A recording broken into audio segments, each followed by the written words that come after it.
We have just finished hosting round 9 of the 2022 Hololive GT3 Japan Series, Split A at Tokachi Speedway, and basically after we take a look into the championship battle here, it's now gone definitely to the advantage of the championship leader Momoshaji Reza, who is now around, if I'm taking a look at the calculations, 142 points ahead of Adak-RMS, who is in second, and 148 points ahead of Sean Pauly. Now they still have a realistic shot of winning the championship, as does, actually, they still have a realistic shot for finding the championship. But as for Orihara Izaya and Alex Bowen, they are basically, Orihara Izaya is basically, how do you put this? What you call the long shot to win the championship. It's gonna take a miracle for basically Izaya to take back the championship over everyone else. And obviously with the gaps that we have at the moment, Izaya is gonna need a miracle run in the final round of Suzuka, winning both races, and hope that Shazreza doesn't score any points as the Sean Pauly and Sean Pauly and Adak-RMS. And as for Alex Bowen, despite being 200 points behind Shazreza, she's mathematically out of the championship already, as even if she won the next 2 races with her getting the second win of the season in Tokachi, she would lose the tiebreaker to Momoshaji Reza, and that would be turning Shazreza the championship. So we only have 4 drivers left in contention for the championship. Momoshaji Reza currently at 677 points. Adak-RMS at 535, Sean Pauly 529, Orihara Izaya at 486.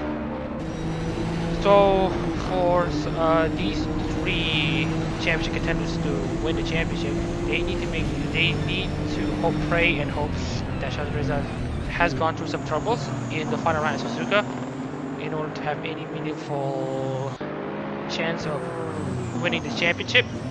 But then again, it's Shazreza's championship to lose, so that's that. And if we're taking a look into the results, Alex Bowen started on pole and stayed there in the race lead. Well, although she has been cycled out of late through pit stops, but overall she stayed comfortably in the race lead. So Alex Bowen was the challenger in race 1 at Tokachi, and so that's that. Alex Bowen wins race 1.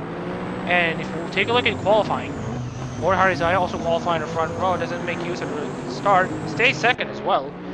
And who started third? Dan Powell. And also Dan Powell stayed third. So we want to take a look into the 2 best drivers in Tokachi. I would say Dan Powell and Miguel Castro.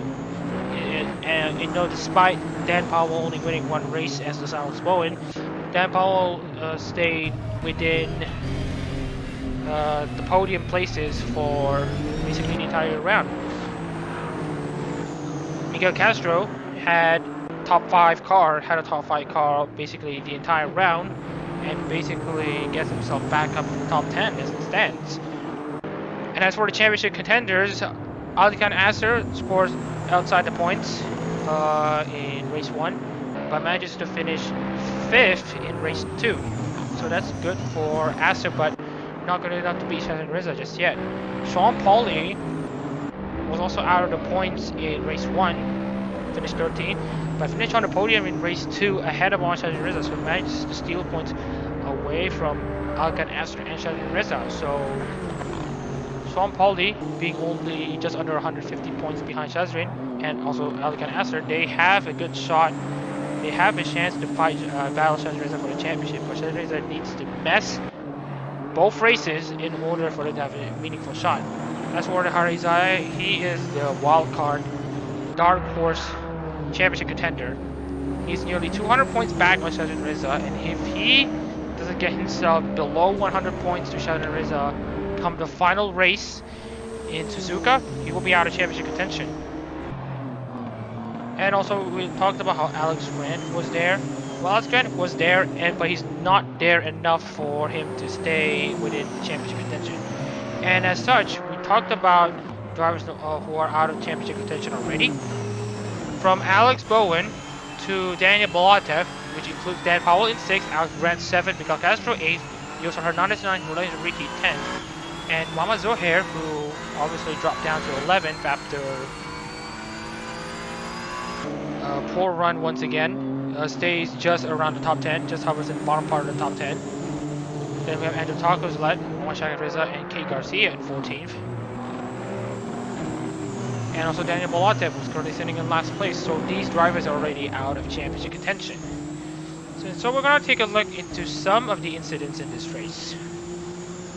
Overall, there's only like a few instances, well, only a few incidents already. We have 3 separate incidents that we need to take a look at. First of all would be basically the incident in pit entry for Kate Garcia.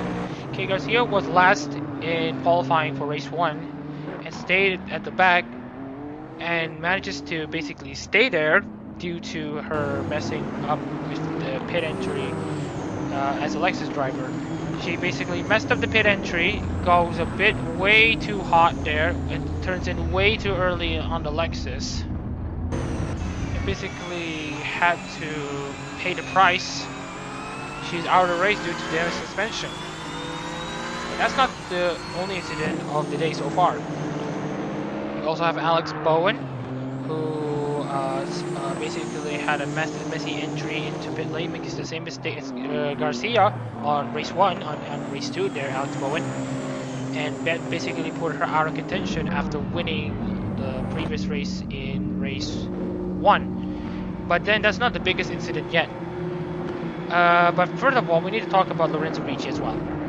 Lorenzo Ricci started the race in 4th place. Then Castro basically dived in deep into turn 1. Ricci basically turns in at that time. Ricci got loose and then got hit by 2-3 more cars that unfortunately included Sean Pauli as well. While every other driver managed to get away unscathed, 14 drivers made it out of turn 1. Lorenzo Ricci didn't, and there's a few there's some suspension bodywork damage. Ricci just couldn't continue. But like I said, that's not the biggest incident that we see in Hololive GT3. That's far from it. So we have the incident between Kate Garcia. So we have Kate Garcia messing up the entry on the pit lane, and that blocked the pit entry. And at that same time, Orihara Isaiah tries to get in the pit lane as well, but doesn't really know that Garcia was blocking down the entry, so got caught up in it as well. But Shakiv somehow manages to plow both drivers out and safely gets into the pits, and actually manages to score a point, honestly. So kudos to Shakiv for bulldozing his way into the pit lane, and it makes up for one of the most comedic moments in Hololive GT3 up until this point. Well, with that incident aside, I'd say that for the best driver, I would say that, like I said, Dan Powell and Miguel Castro, literally the best drivers in Tokachi at the moment. Dan Powell getting his 2nd win of the season, and Miguel Castro finishing runner-up once again. Now, both of these drivers, while they're no longer able to fight for the championship by points alone, they are still able to be in the hunt, basically. They're still basically in the hunt for the championship. Well, not exactly hunt for the championship anymore. They're just hunting for points as far up in the championship as much as they can. But as for the championship contenders, we have Shazin Reza, 150 points clear of Sean Pauli and Alikan Astor, and around 190 points. And yeah, like I said, 100 and 191 points ahead of Orihara Izaya in 4th place. So these 3 championship contenders will need to hope that Shazam Reza will have a messy final round for them to have a shot at championship. And if you want to hear my thoughts about Tokachi, well, it's been fun. I mean, yeah, we had to delay the stream by an hour, and yes, we have noted that there is the static problem that occurred during the video, during the live stream, and we're working hard to fix it for Split B. But whatever the case is, I've had fun, and it looks like everyone else had fun as well, despite the static problem that I didn't realize up until now. I did try to remedy some of it by changing filters, but it turns out that there's another fix lying around, but I think we got the fix sorted out before Split B, so that's that. Whatever the case is, that to everyone watching this video, we hope you have enjoyed the content. Remember to drop a like on the video if you enjoyed the video, and subscribe to the channel if you want to see more of the racing here in Adak-RMS's channel. And hit the notification bell if you seem to want to. Well, sorry, if you want to get into the know of the updates of the channel, hit the notification bell. You'll be notified of all the video that will be published on the channel. And as always, I'm Mama Reza, and you've been watching the 2022 Hololive GT3 Japan series.